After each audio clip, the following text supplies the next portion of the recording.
Hi, everyone. I see a lot of familiar faces out there, but for those of you that do not know me, my name is Kennan Bradley, and I work on the trials for GNE Myopathy at NIH, and I'm more often the one that answers phone calls from existing patients or those that are interested in participating in our trials.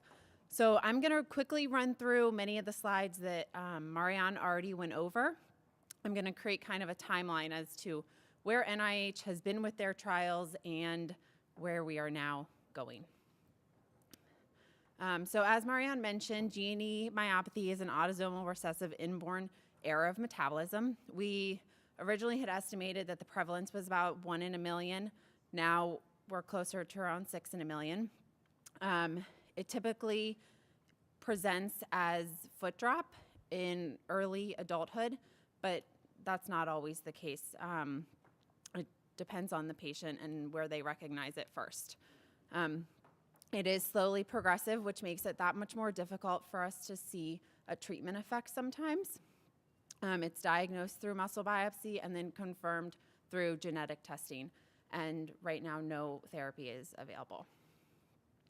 This, again, is the sialic acid pathway showing ManNAc as a precursor for sialic acid. We did conduct a phase 1 trial that spanned from 2012 to 2013. And from this trial, while it was only a single dose, we learned a lot from it. It seems that a single dose of ManNAc at 3 grams and 6 grams is very well tolerated. It's safe. At 10 grams, there were some subjects that experienced a single self-resolving episode of loose stools, and that's why we felt that 10 grams was considered the maximum tolerated dose. Then in January of 2015, we started an open label phase 2 trial for ManNAc and GNE myopathy, and the goal of this was to examine long-term safety, the pharmacokinetics, and biochemical efficacy, with also the hopes of identifying clinical endpoints and future biomarkers for future trials. From this study, the preliminary analysis that, as we talked about, we hope to have a more formal analysis coming up in the next few months, but we feel that ManNAc is safe after 30 months. We just completed the study in November of 2017. It's not very well tolerated at 6 grams twice daily, and that's because a number of subjects experienced GI adverse events. But we are now feeling that that's due to unabsorbed ManNAc and that this can be resolved by changing the dose to 4 grams 3 times daily while also increasing the bioavailability by 15 to 20%. This is just a quick review of the studies that we've done. I didn't touch on the natural history study, but Marianne did. That was started in 2011 and is still ongoing so that we can continue to understand the disease process. So now I move on to the multicenter trial. It was funded by the National Institutes of Arthritis, Musculoskeletal, and Skin Diseases, and it's being implemented by the Neuromuscular network, which is essentially a network designed to help facilitate clinical trials that is supported by the National Institute of Neurological Disorders and Stroke. There will be approximately 10 sites throughout the United States, NIH being one of them, and the remaining sites are those that are part of the existing NeuroNext network. The co-PIs will be Dr. Tony Amato at Harvard and Brigham Women's and Dr. Carrillo at the NIH. And of course, we're very excited to be joining with leading on and welcome any expertise that they're able to provide.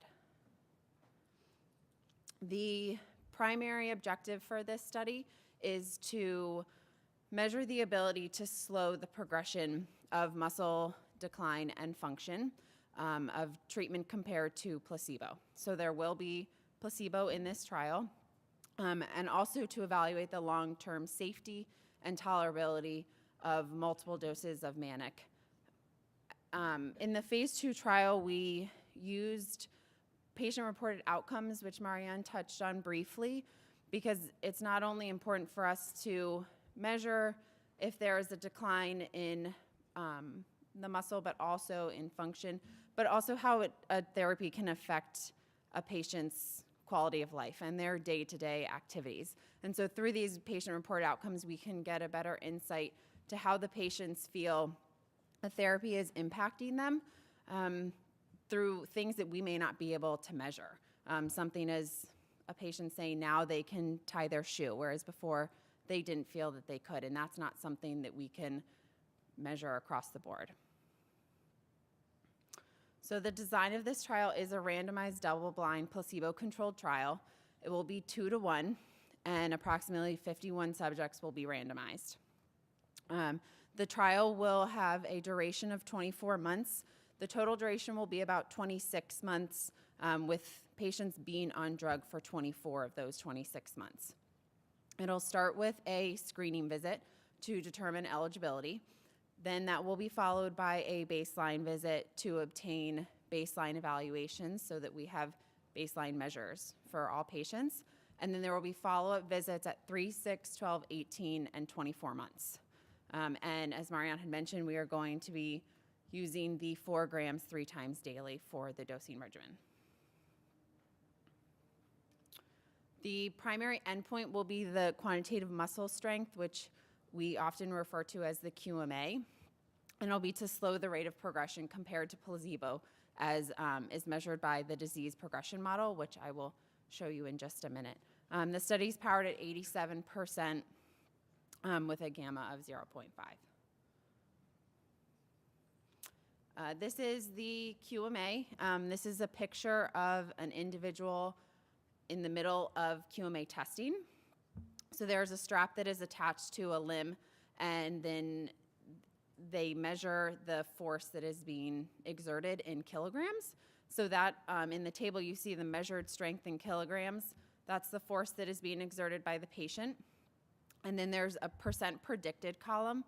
There's variation in muscle strength based on one's gender, age, and BMI that is unrelated to disease progression. And so the percent predicted is the proportion of the strength that one is exerting relative to what we feel is normal for one's age, gender, and BMI for that particular muscle group as well. This is an MRI showing that the disease progresses in different muscles at different rates over time. This is why we feel that it's not an accurate representation to use a composite score, because that doesn't accurately show how a particular muscle group is declining. This is the disease progression model. Right here it lists the muscles that will be looked at in the upcoming multicenter trial. So that's knee flexion, ankle dorsiflexion, knee extension, grip, shoulder abduction, and elbow flexion. And it shows that the disease progresses over many decades at a very slow rate with different muscles declining throughout. Here you see how we are able to use this model to determine a treatment effect. And this is why this model is useful, so that we can look at patients that are at different points in disease progression. A number of patients have contacted me asking if those that are in the later states of the disease, such as being wheelchair bound, if we feel that they'll be eligible. It's because of this model that it's possible they will. You only will have to be able to complete the QMA, and then we need to be able to measure a certain percentage of muscle strength, so a certain proportion of predicted muscle strength in one of the muscles that are listed here. These are the sites that we are planning on having to participate as of right now. Obviously, things can change. We hope to assign patients to a site that is close to where they live. We understand that it's not always easy getting to follow-up evaluations. With the exception of international patients, all international patients will be seen at the NIH.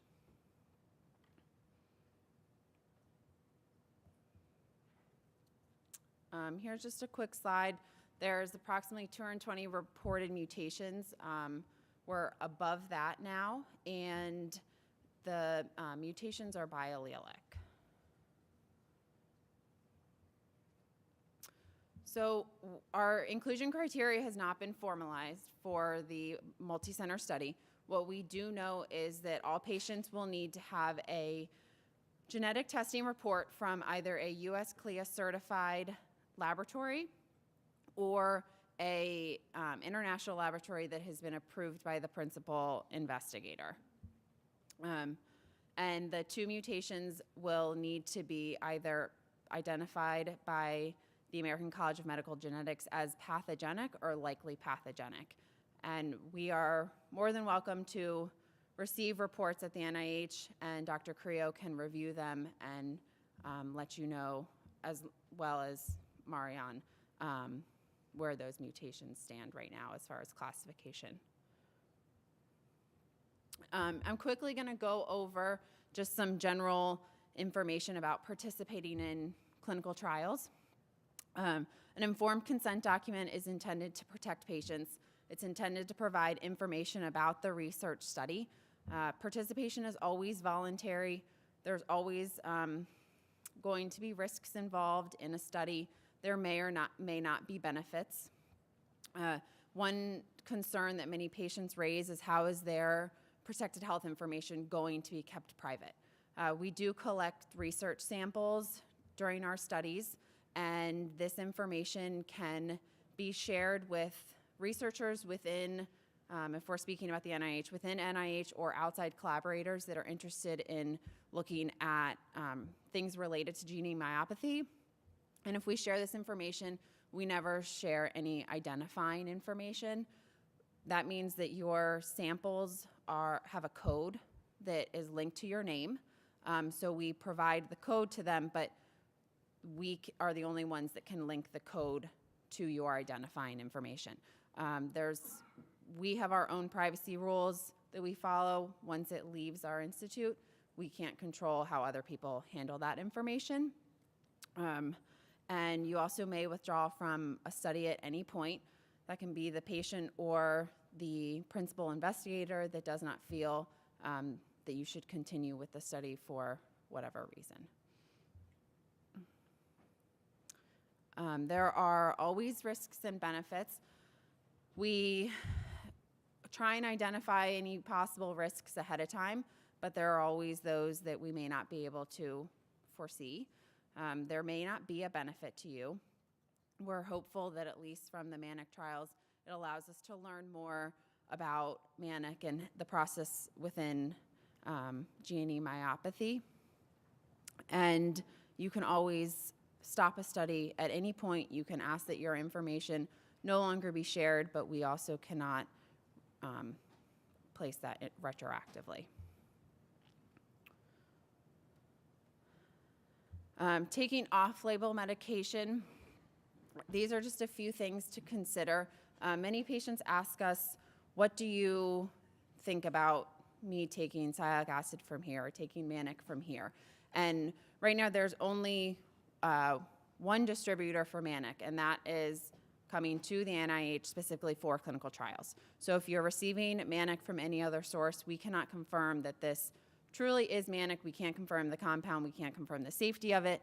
And we don't really know exactly what it is. So we always tell people to be cautious. And lastly, participation in a clinical trial takes a lot of commitment. We understand that the follow-up visits aren't always easy. They can be very time-consuming. They take you away from your family. They take you away from work. And we know that that's not always feasible for patients. We ask that patients think very carefully about a decision, you're also welcome to talk to any of the investigators, and they're happy to help you decide whether or not this is something they feel you should participate in or not. Dropouts do affect data analysis, so if it's not something that you think that you can stick with, especially for the multicenter trial, there will be follow-up visits twice a year.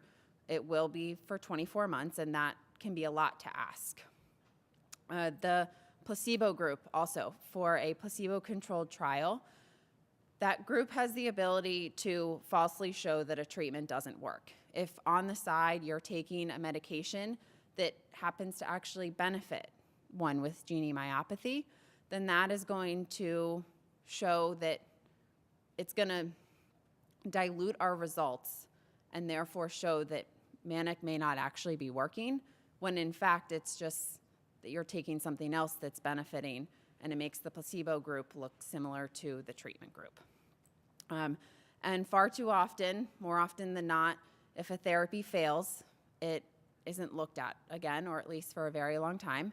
And with this population, we're very hopeful that gene therapy is in the near future, but we have a long way to go before then, and so we're hopeful that ManNAc can at least bridge that gap between now and gene therapy. And so we really just ask that patients are true to themselves, they're true to us, and they allow the data to actually speak for itself so that we know if ManNAc works or if it doesn't work. But without us being true, we can't confirm that.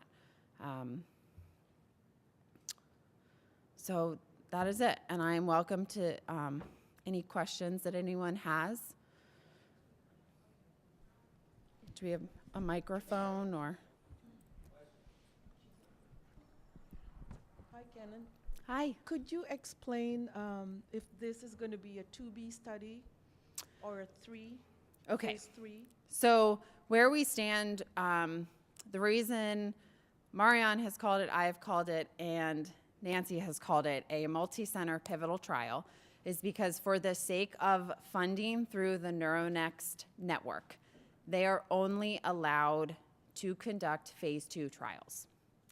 So this, for that purpose, is being called a multi-center pivotal trial that's classified as a phase 2, but there is no reason, if we can show clinical efficacy, that this trial cannot be used to go to FDA for approval.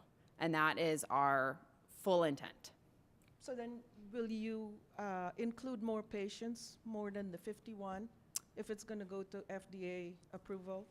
It's possible, but also, as Nancy had mentioned, in these rare diseases, the FDA isn't necessarily going to say, well, you have to have X number of patients, because we have a small population to pull from. And that's not going to be a hard and fast criteria. Okay. Will the placebo group be on the placebo for the duration of the study? They will. They will. And what's the age bracket? 18 to 70. Thank you. You're welcome. I think we have time for 2 more questions.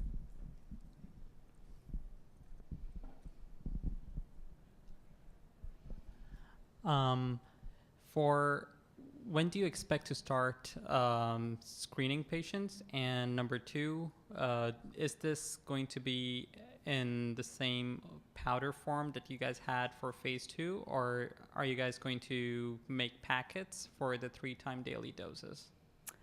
So for your first question, this is, well, I'll start with the second. This is going to be powder form still, but instead of receiving the jug, you're going to be receiving sachets. So 1 sachet per dose, and that will still be added to water and taken orally. Can you remind me of your first question? The first question was, when do you expect to begin screening? We are planning early of 2019. Got it. Thank you.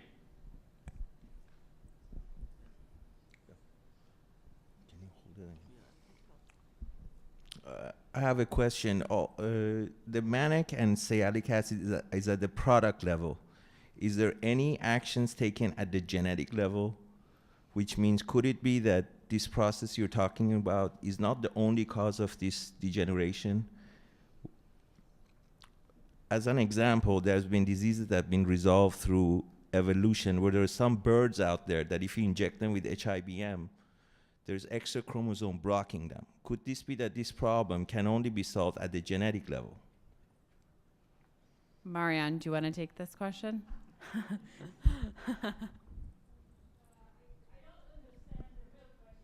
Okay, the real question is when Watson and Crick came up and discovered DNA, every human genome has approximately 3.3 yards of genome.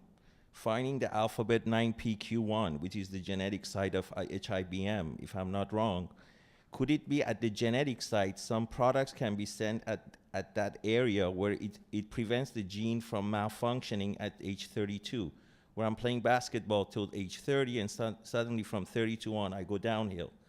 Could this problem be only at genetic therapy rather than false hopes such as ManNAc and sialic acid that has been going on 2-3 years, and it seems to be at the product level where the gene gives out product A, product 2, product 3 malfunctions, and then the reversal process is unknown. So what could be the true causation? Could it be that it's another thing that is causing this problem, where you need to go through evolution, finding a bird that accounts for extra chromosome that blocks HIBM upon entrance to the body, and put all the hopes at the genetic level, where the expression is prevented at the site, not at the byproducts down the chain, where application of ManNAc may make you have extra absorption of sialic acid. I don't know if I make sense or not. Of course, fixing the mutation at the gene level, at the chromosome level, that is the solution.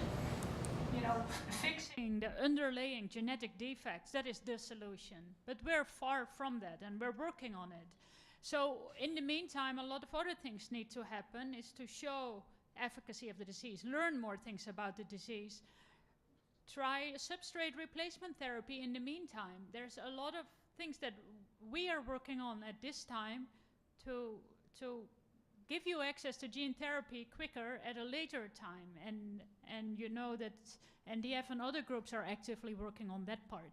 The whole genome sequencing efforts can teach us some more about what's going on at the genetic level. So I think if we continue to put all our forces together worldwide, we will get there at some point. So this is the contribution that we make, the substrate replacement therapy, finding good outcome parameters for clinical trials, learning more about the progression of the disease. The reason I ask you that is that what conditions in the body exist that blocks the phenotype expression or progression of the disease up to age 30, let's say, and 30 on, that expression is no longer blocked. My gene did not change since I was born. Right. So there are expressing at age 30, and what condition did exist? It was expressing itself that prevented it from coming with the byproducts that causes red rim vacuoles that degenerates the muscle. Right, so we are running out of time, and I know what you're asking is like, why are you experiencing this at an adult age? There are maybe some unknown factors. One factor could be that you're running out of sialic acid later in life. So that is one of the hypotheses. Like, you are okay you're born with an amount of sialic acid, you process it in your proteins, but your proteins are, you know, remodeled all the time, resynthesized all the time. At some point, because of this deficiency, you cannot keep up anymore, and that is when you start degrading. But what gives that trigger and why? We will try to find out. Okay, one more. I know, I'm sorry, she had a question, I promise. Just a quick one. Are you planning to enroll any patients from outside the US? We are, and those patients will be seen at NIH, all international patients. Okay. Thank you so much. That was really informative.